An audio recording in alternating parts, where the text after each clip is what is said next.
How to change category name in Shopify. Hi guys, welcome back to my channel. In today's video, I'm going to show you step by step how to change category names in your Shopify store. It's gonna be very easy and simple step.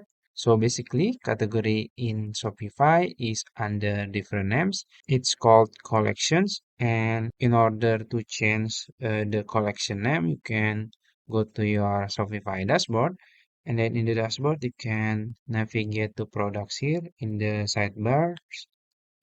And then as you can see, there is collection option or collection tab. You can click on it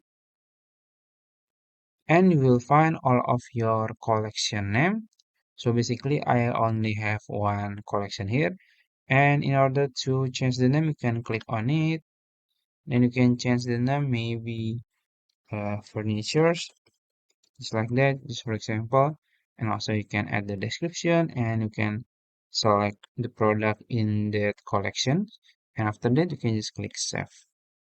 So I think that's it. If you found this video helpful, please like this video and subscribe to my channel. Thank you.